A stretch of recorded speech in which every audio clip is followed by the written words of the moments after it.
La paz de Dios, amados hermanos. Les saludamos en el nombre glorioso de nuestro Señor y Salvador Cristo Jesús.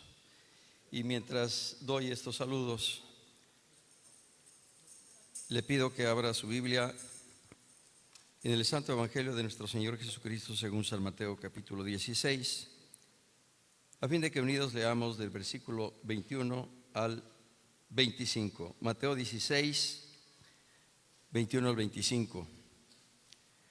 Saludamos a nuestro hermano Jaime Maldonado Sánchez, siervo de Dios y pastor titular en esta amada iglesia Puerta del Cielo, a su esposa, nuestra hermana Cali.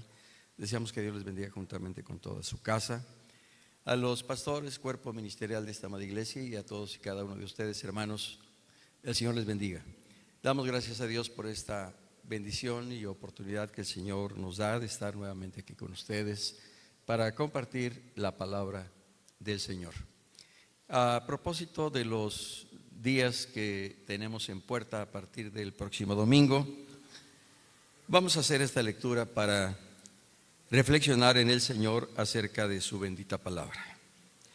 El Santo Evangelio de nuestro Señor Jesucristo según San Mateo 16, 21 al 25 dice así: Desde entonces comenzó Jesús a declarar a sus discípulos que le era necesario ir a Jerusalén y padecer mucho de los ancianos, de los principales sacerdotes y de los escribas, y ser muerto y resucitar al tercer día. Entonces Pedro, tomándolo aparte, comenzó a reconvenirle diciendo: Señor, ten compasión de ti, en ninguna manera esto te acontezca. Pero él, volviéndose, dijo a Pedro: Quítate de delante de mí, Satanás, me eres tropiezo, porque no pones la mira en las cosas de Dios, sino en las de los hombres. Entonces Jesús dijo a sus discípulos: Si alguno quiere venir en pos de mí, niéguese a sí mismo y tome su cruz y sígame. Porque todo el que quiera salvar su vida, la perderá, y todo el que pierda su vida por causa de mí, la hallará. Tomen asiento, por favor. Hemos titulado a este tema, a partir del pasaje que hemos leído, Precio y recompensa de seguir a Cristo. El versículo 21 que leímos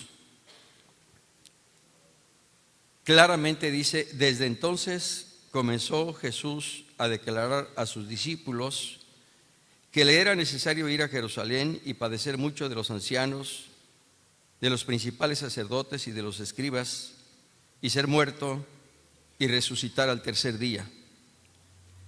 Esta declaración del Señor Jesús la encontramos también en el capítulo 17 de este mismo Evangelio de Mateo, versículos 22 y 23, así como en el capítulo 20, versículos 18 y 19, que a la letra también dice así: He aquí subimos a Jerusalén, y el Hijo del Hombre será entregado a los principales sacerdotes y a los escribas, y le condenarán a muerte, y le entregarán a los gentiles para que le escarnezcan, le azoten y le crucifiquen, mas al tercer día resucitará. Sin duda, hermanos, esto marca el inicio de un nuevo momento de sufrimiento, de pasión y muerte de nuestro Señor Jesucristo. Punto culminante de su obra ministerial aquí en la tierra, misma que se inicia de acuerdo a lo que el mismo Evangelio de Mateo refiere en el capítulo 4, versículo 17, cuando dice: Desde entonces comenzó Jesús a predicar y a decir: Arrepentíos, porque el reino de los cielos se ha acercado. En otros versículos, no solo de este Evangelio de Mateo, sino también de Marcos, Lucas y Juan, claramente refiere que el Señor Jesús no solo predicaba, sino también enseñaba. Y de esta manera, el Evangelio nos va mostrando en qué consiste el ministerio del Señor Jesús. Lucas capítulo 4 es más claro cuando en el versículo 18 y 19 el Señor lee el rollo del libro que le fue entregado allá en la sinagoga, que fue el rollo del libro del profeta Isaías. Y habiendo abierto el libro, halló el lugar donde estaba escrito: el Espíritu del Señor está sobre mí, por cuanto me ha ungido para dar buenas nuevas a los pobres, me ha enviado a sanar a los quebrantados de corazón, a pregonar libertad a los cautivos y vista a los ciegos, a poner en libertad a los oprimidos, a predicar el año agradable del Señor. Se complementa lo relacionado con el ministerio del Señor Jesús. Ya no solo es predicar y enseñar, ahora también es sanar a los quebrantados de corazón, dar libertad a los cautivos, vista a los ciegos y a poner en libertad a los oprimidos. En el mismo Evangelio de Lucas, capítulo 19, hay algo más todavía en el versículo 10 que sigue complementando nuestro conocimiento en cuanto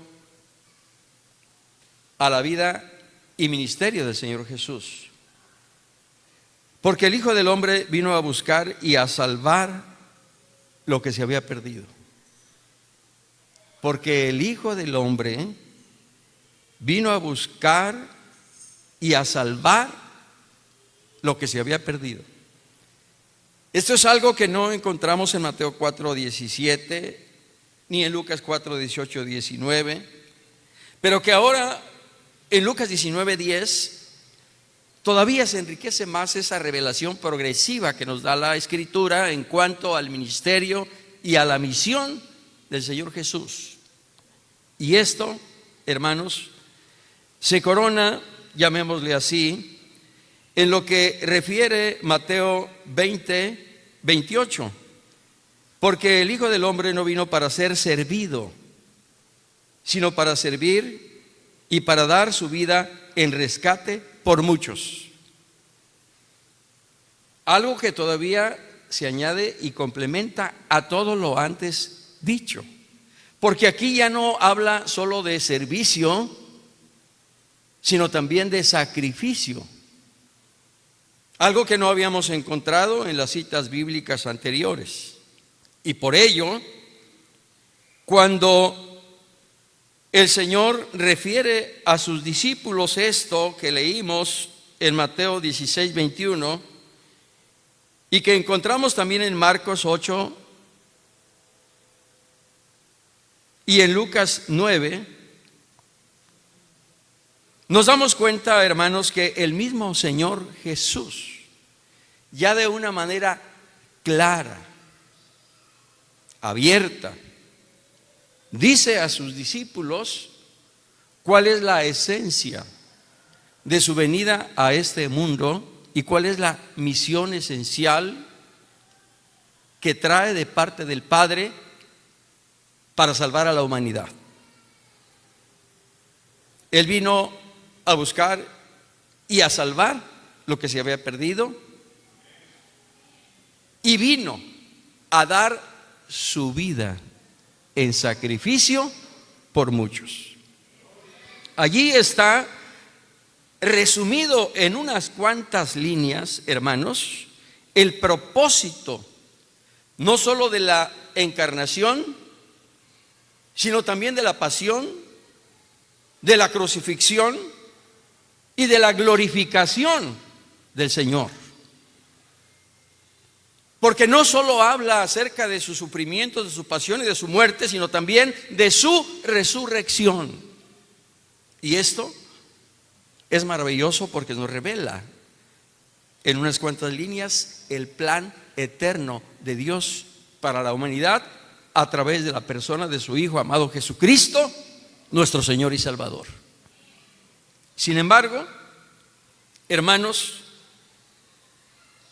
esto no lo entendieron sus discípulos y sobre todo Pedro.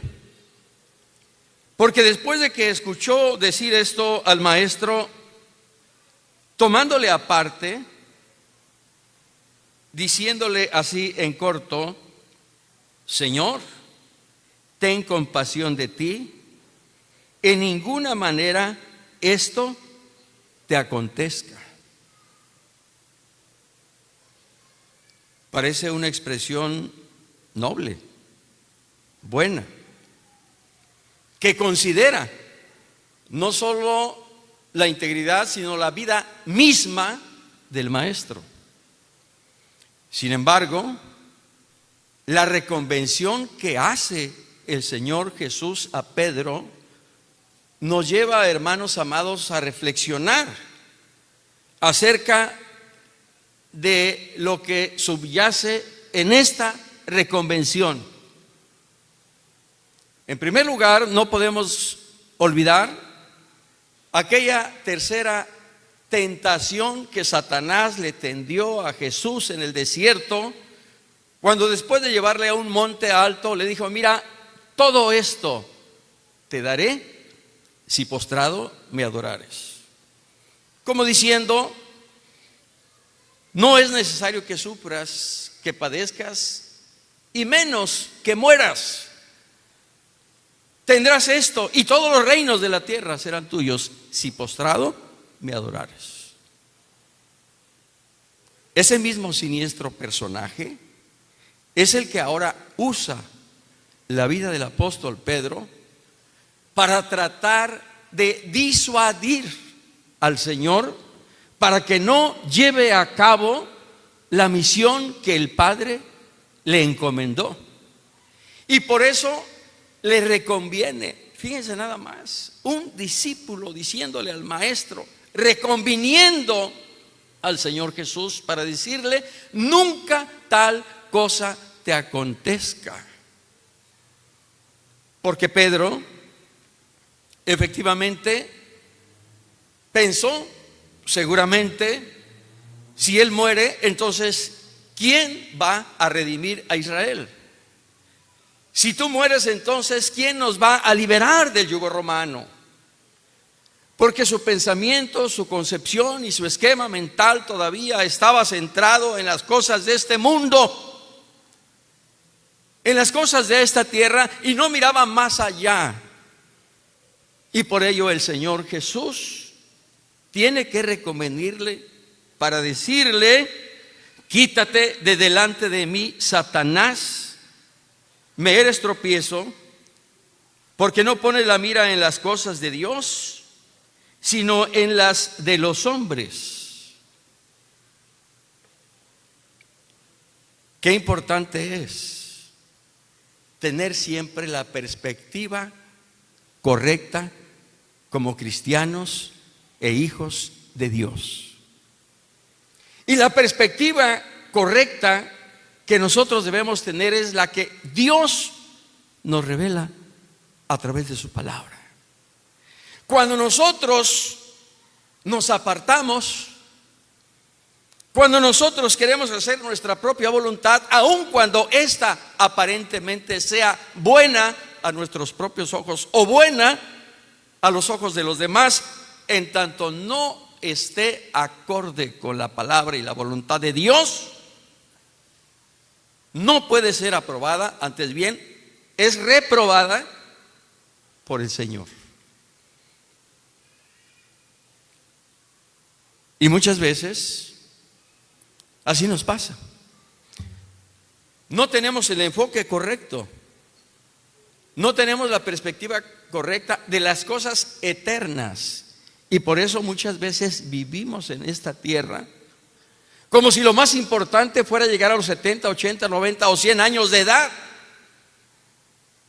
Y nos olvidamos, hermanos, que nuestra vida, realmente nuestra vida eterna, plena, absoluta, gloriosa, empieza después de la muerte.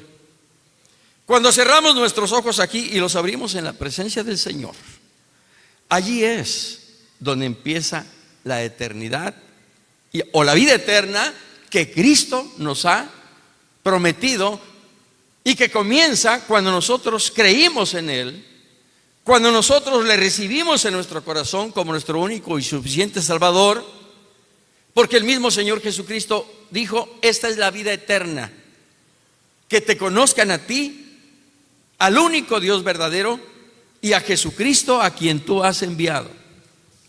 Y cuando nosotros llegamos a la presencia del Señor, la vida plena, absoluta y gloriosa en la eternidad con Cristo tiene su mayor resplendor para la gloria del Señor nuestro Jesucristo y para bendición nuestra.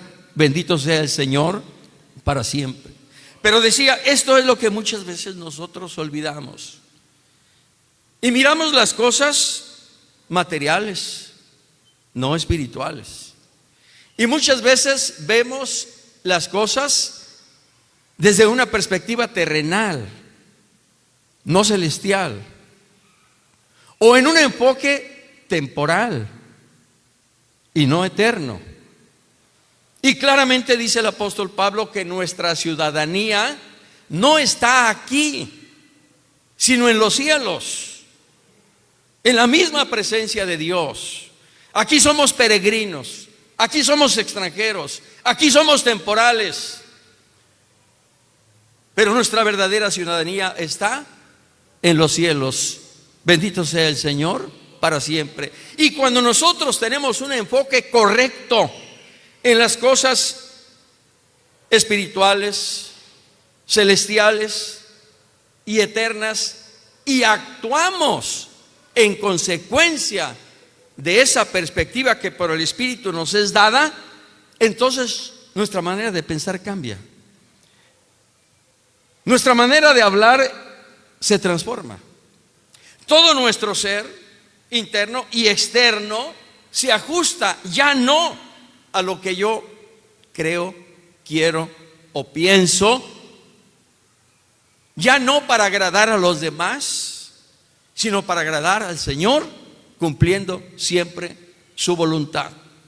Cuando nosotros tenemos el enfoque correcto, entonces, hermanos, nuestros pensamientos, sentimientos y voluntad se ajustan a los pensamientos, sentimientos y voluntad de Dios, y por eso cada día somos transformados por el Espíritu de Dios conforme a la semejanza de Cristo. Esto es lo que Pedro olvidó. Esto es de lo que Pedro se movió, y por eso la reconvención del Señor Jesús, el mismo discípulo que momentos antes le había dicho: tú eres el Cristo, el Hijo del Dios viviente. Sin embargo, no podemos dejar de considerar lo que el mismo Señor Jesucristo le dijo a Pedro: esto no te lo reveló carne ni sangre, sino mi Padre que está en los cielos. Es decir, esto no viene de ti mismo, sino de la revelación que mi Padre por su Espíritu ha puesto en ti, para que a través de tus labios confieses lo que está en tu corazón, diciendo: tú eres el Cristo, el Hijo del Dios viviente. Ese mismo discípulo que en ese momento fue un instrumento del Espíritu, ahora en un abrir y cerrar de ojos es un instrumento de Satanás. Cuidado, que no nos acontezca así, sino que nos guardemos en una sola línea con el enfoque que el Espíritu quiere dar a nuestro espíritu y a nuestro entendimiento. El mismo apóstol Pedro, de acuerdo a lo que refiere el mismo Evangelio de Mateo en el capítulo siguiente, es decir, en el 17, usted recuerda aquel momento en que el Señor subió a Pedro, a Jacobo y a Juan a un monte alto, y allí el Señor se transfiguró. Y de esto da cuenta el Evangelio de Marcos 9, 2 al 13 y Lucas 9, 28 al 36. Y claramente dice el Evangelio que mientras el Señor oraba, su rostro resplandeció como el sol y sus vestiduras se hicieron más blancas que la nieve, y se transfiguró delante de ellos, y una nube los cubrió. Pedro, dice Marcos, que sin saber lo que decía, dijo: Maestro, bueno es que estemos aquí y hagamos 3 enramadas, una para ti, otra para Moisés y otra para Elías. Volvemos a lo mismo. Aparentemente algo bueno, aparentemente algo correcto. Sin embargo, si nosotros meditamos un poco, nos damos cuenta el grave error en el que el apóstol Pedro estaba incurriendo, porque estaba poniendo a la par al Señor con Moisés y con Elías.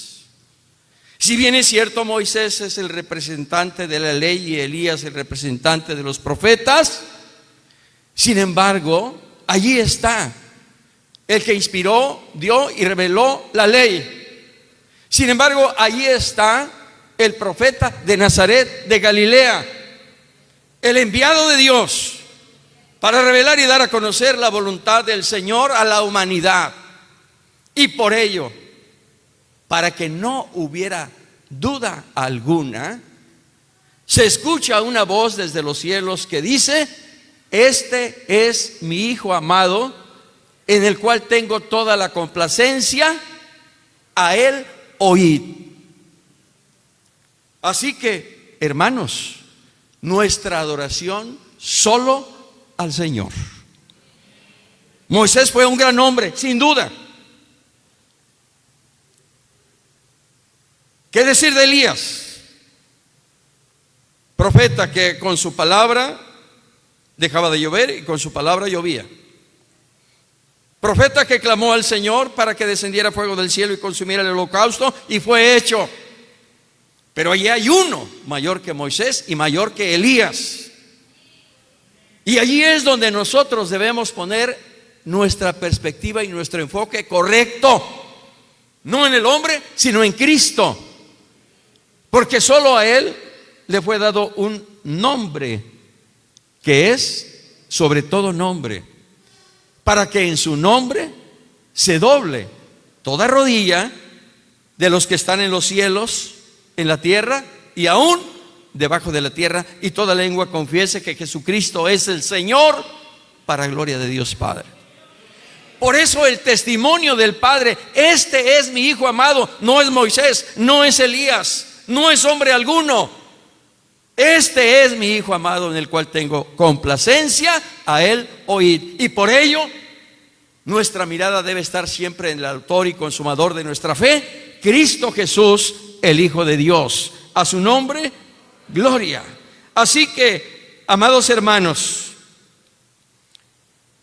enfoque correcto en Dios, conforme a su palabra, y en el colirio que el Espíritu Santo ponga en nuestros ojos espirituales, para que por nobles y buenos que sean nuestros pensamientos o deseos en relación con nosotros o con los demás, no nos apartemos de la voluntad del Señor. Aunado a lo que el Señor Jesús le dijo a Pedro,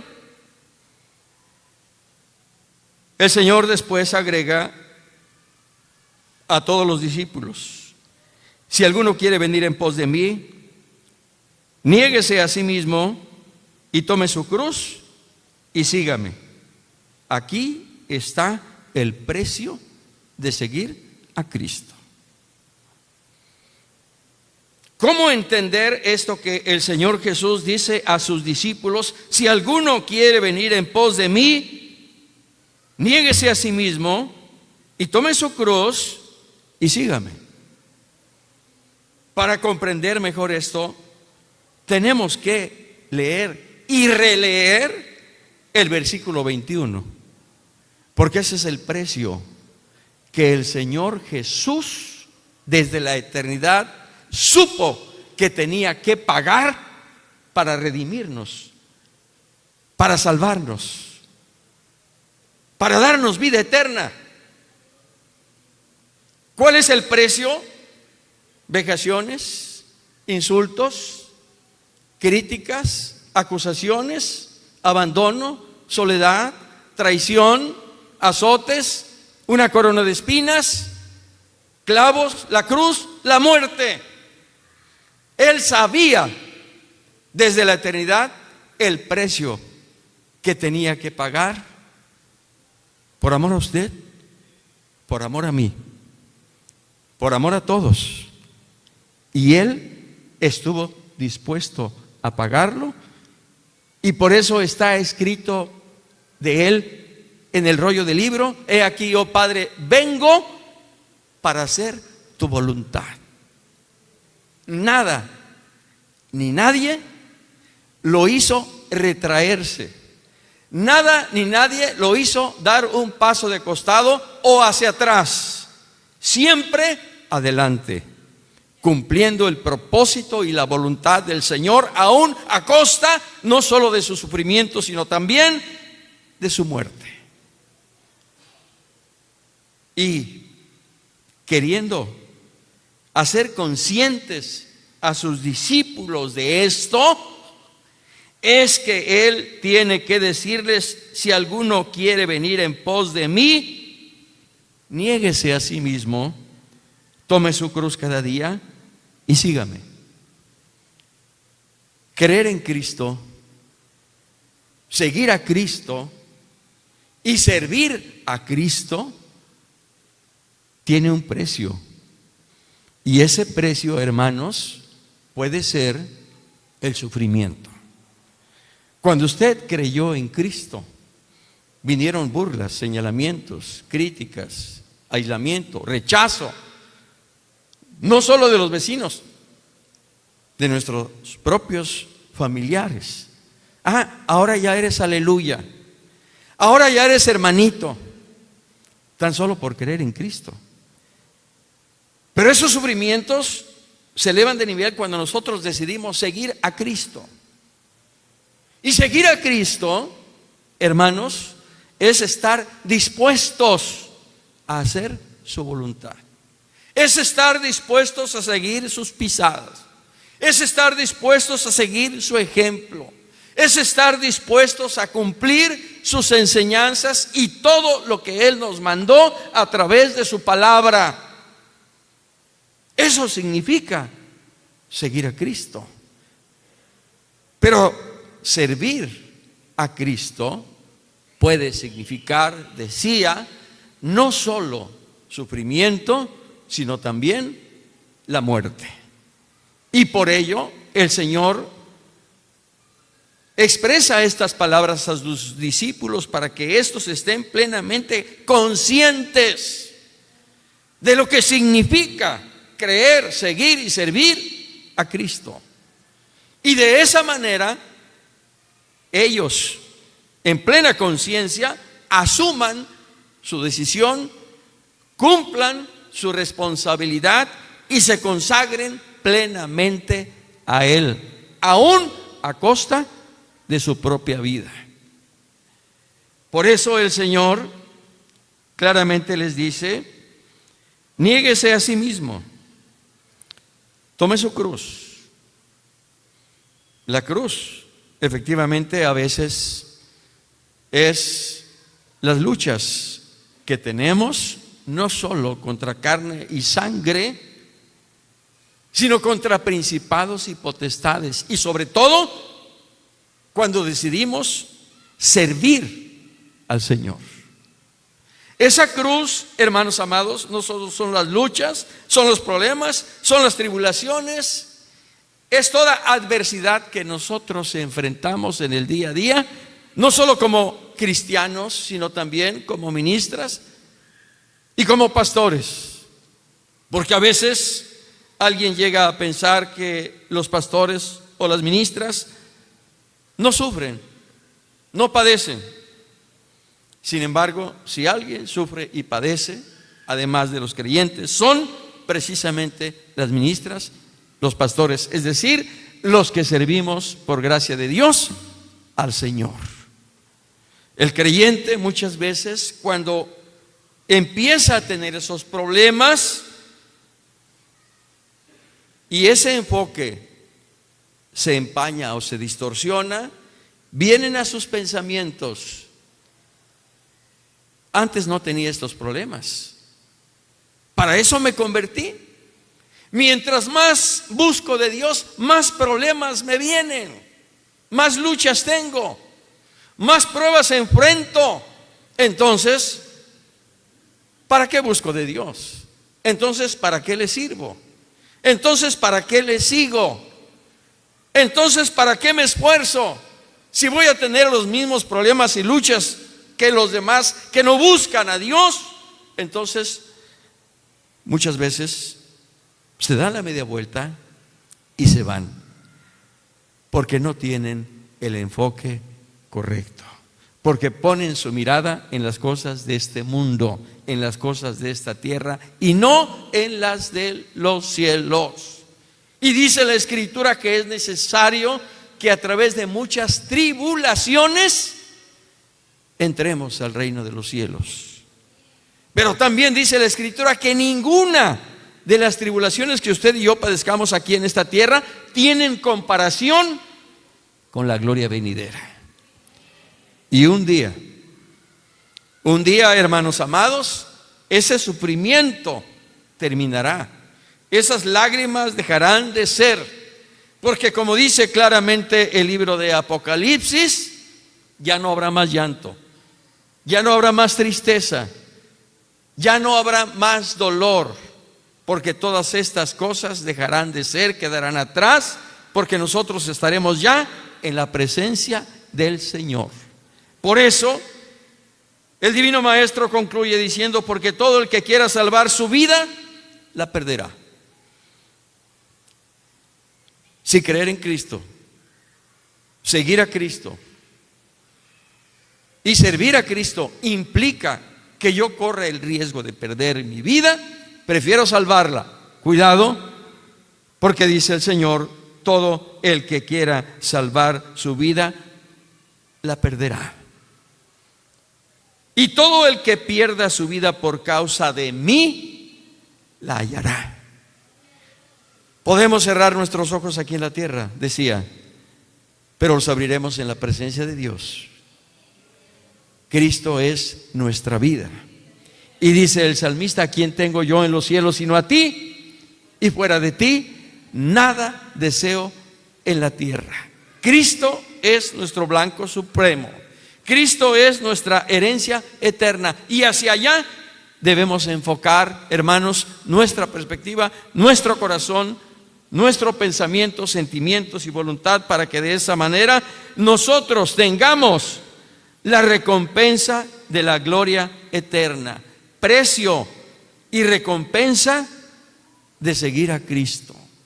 El precio puede ser, decía, vituperios, escarnios, críticas, señalamientos, murmuraciones, acusaciones, persecuciones, azotes, cárceles, muerte.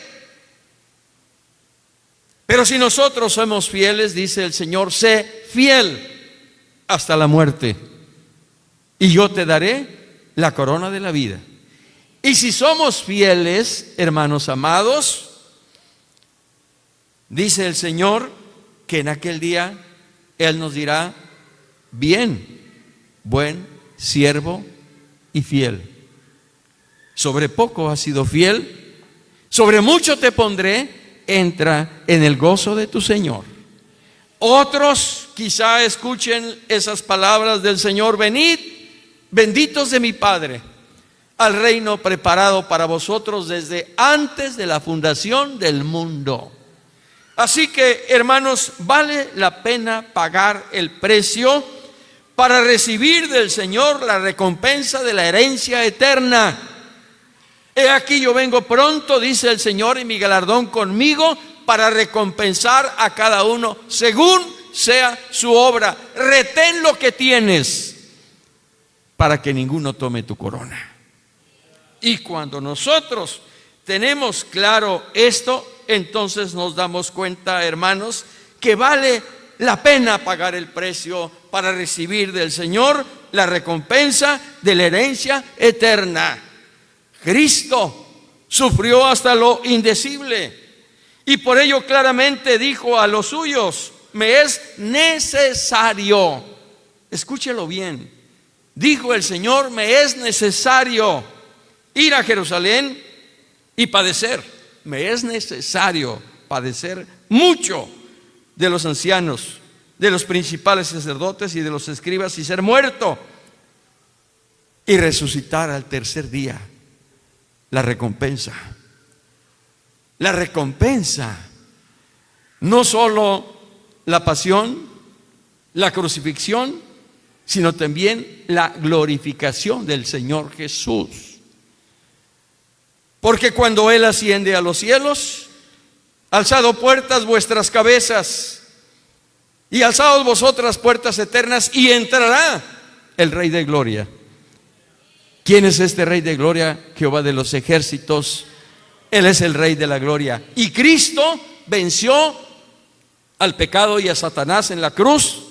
Y Cristo venció la muerte y al sepulcro en su resurrección.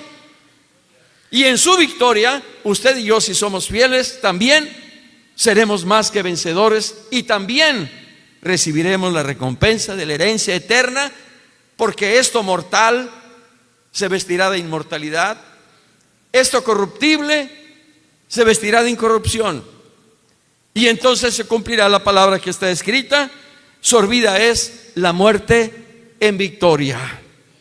Bendito sea el Señor para siempre. Esto que usted y yo, por la gracia del Señor, ahora lo entendemos. Los discípulos no lo entendieron a plenitud.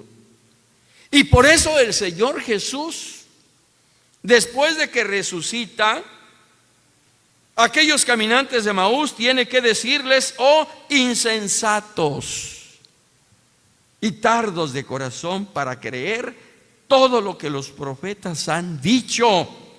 ¿No era necesario que el Cristo padeciera estas cosas y que entrara en su gloria? Ellos no lo entendieron, no lo comprendieron, no discernieron el plan eterno de Dios en la persona de su Hijo Jesucristo para la redención de la humanidad.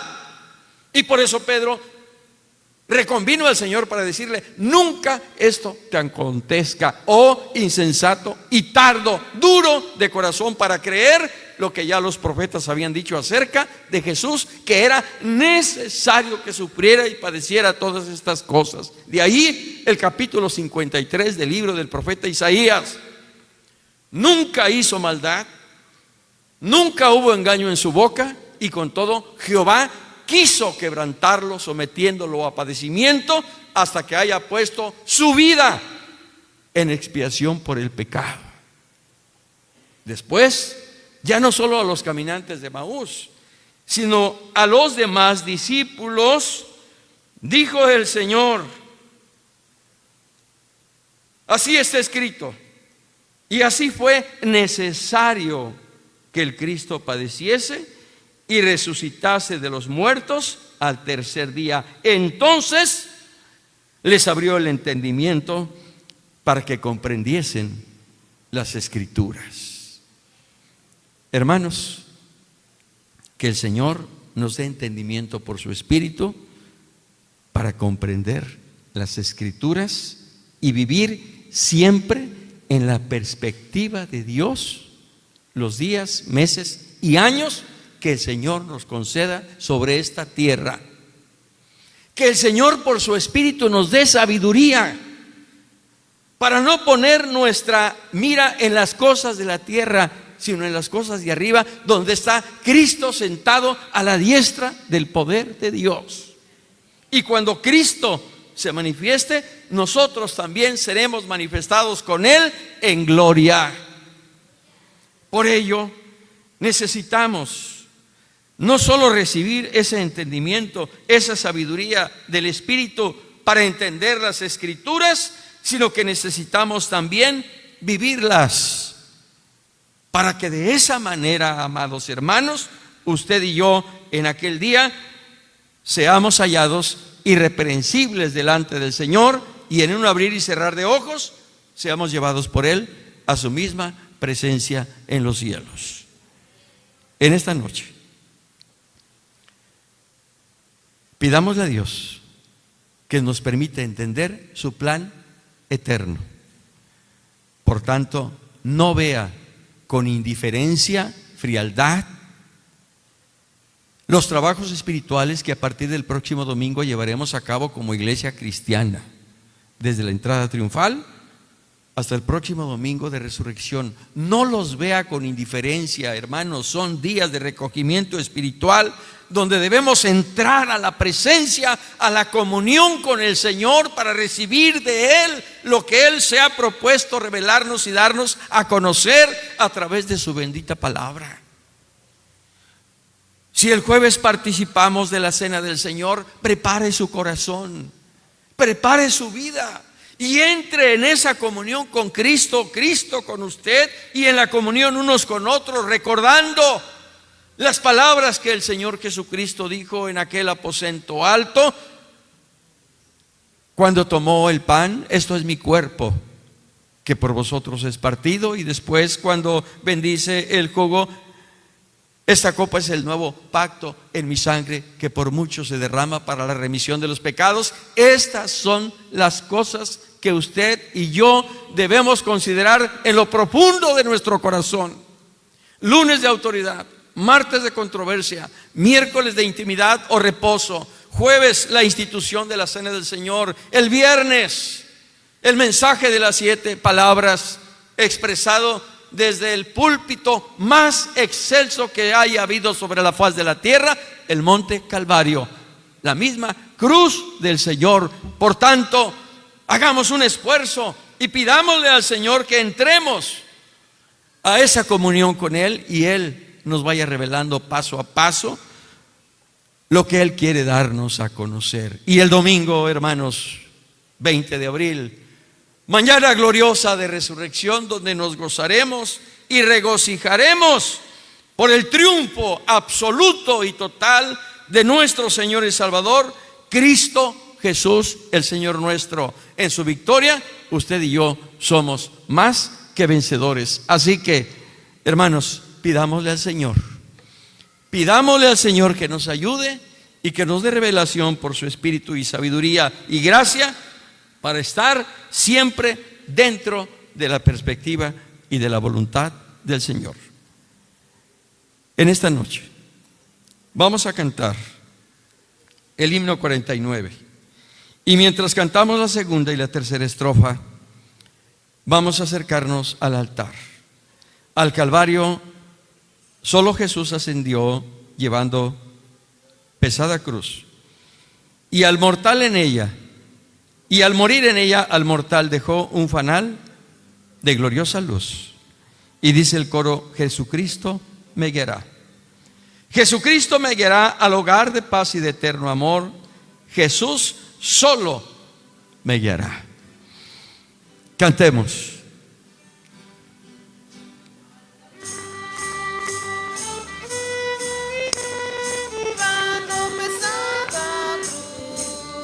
Y al morir en ella al mortal dejó un fanal de gloriosa luz. Jesucristo me guiará, Jesucristo me guiará al hogar de paz y de eterno amor. Jesús solo me guiará. En Jesús el alma tan solo hallará la fuente de inspiración, inefable don que solo obtendrás si le buscas en oración. Jesucristo me guiará, Jesucristo me guiará al hogar de paz y de eterno amor. Me guiará, yo por él ya voy a mi hogar celestial, el rumbo marcado está.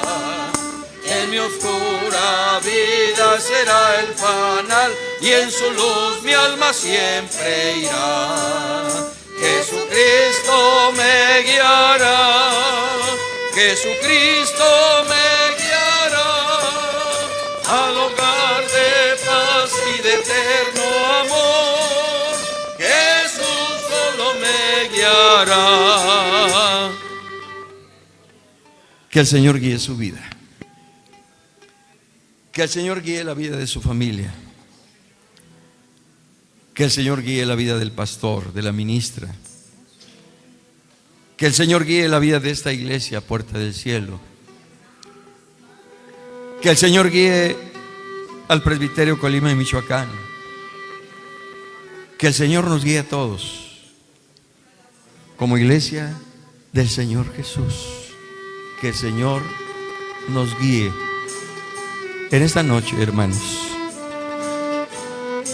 Aquí está no solo el altar, sino el Señor que se pasea en medio de su pueblo,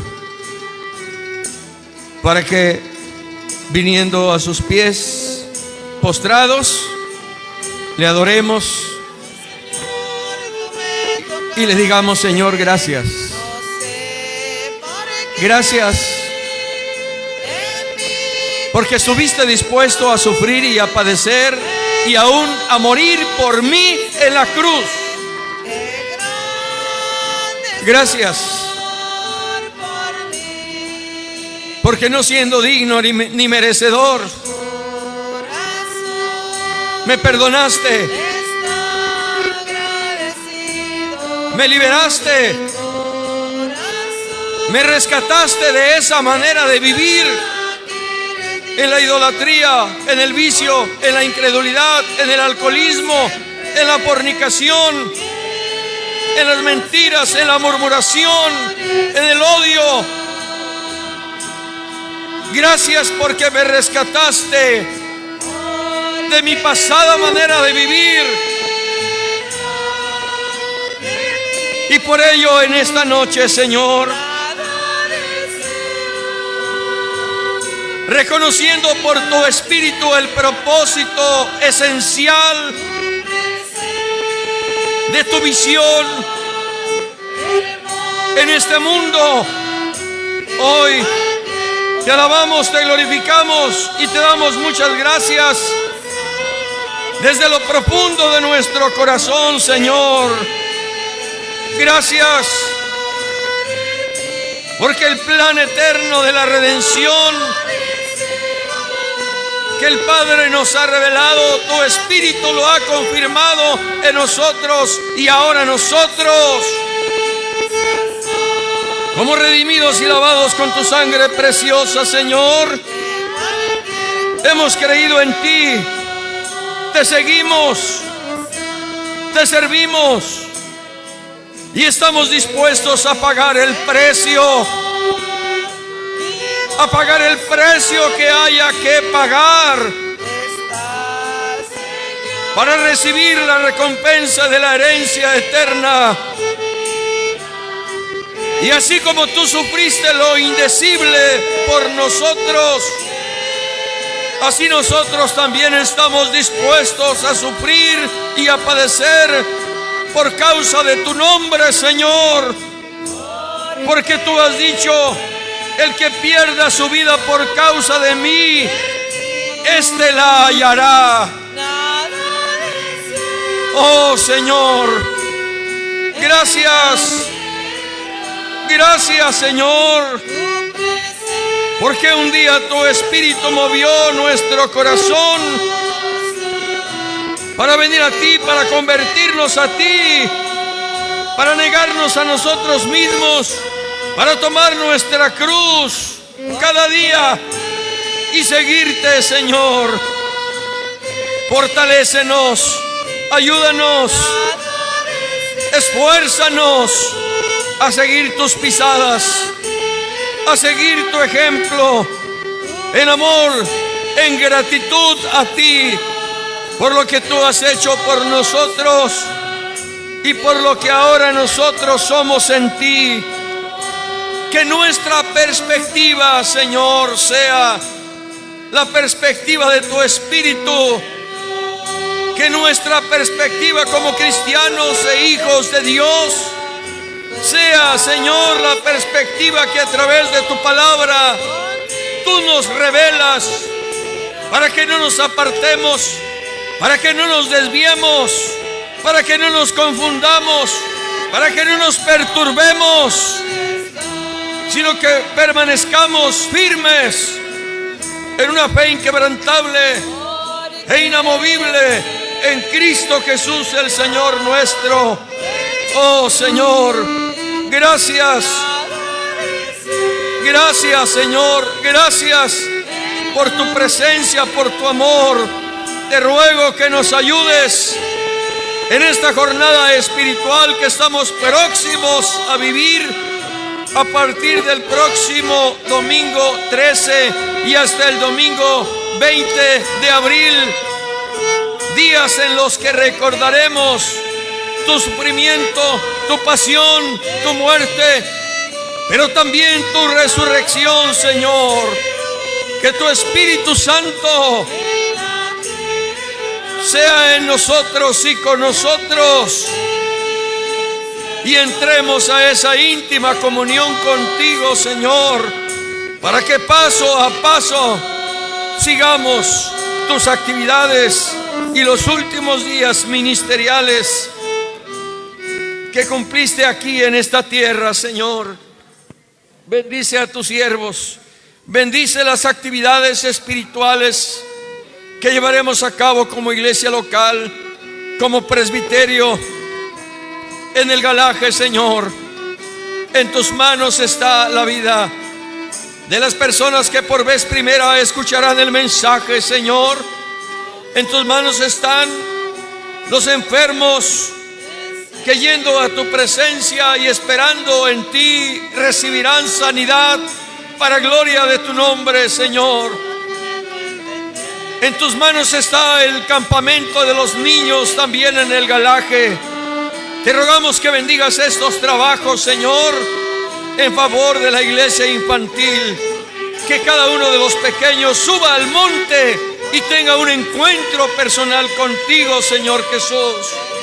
Bendice, oh Dios, los trabajos espirituales de tu iglesia, y obra misericordia, y obra poder, Señor, y obra salvación en favor de tu pueblo. Gracias, gracias, muchas gracias te damos, oh Cristo. Bendito tu nombre, bendito tu nombre para siempre, Señor eterno. Amén y amén.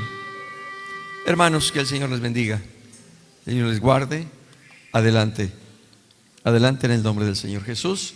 Solo comentarles que a Dios gracias, hermanos. Ha habido hermanos, no solo de este presbiterio, sino fuera de este presbiterio, que nos han hablado para decirnos, hermano, si hay algún niño o niña que no tenga para su campamento, nosotros le cubrimos su campamento. Quiero decirles que llevamos ya 23 niños que han recibido el pago, no por hermanos o hermanas del presbiterio, sino fuera del presbiterio. Y esto lo digo para la gloria del Señor. Así que si aquí en la iglesia, hermano Jaime, hay algún niño o niña que no esté en capacidad de cubrir, todavía me parece que tenemos financiamiento para 3 o 4 niños más, por lo menos hasta el día de hoy. Así que esperamos la respuesta de los padres, de los pequeños, a la invitación del Señor. Ya Dios respondió, ahora nosotros respondamos al Señor. Dios les bendiga, hermanos. La paz de Dios.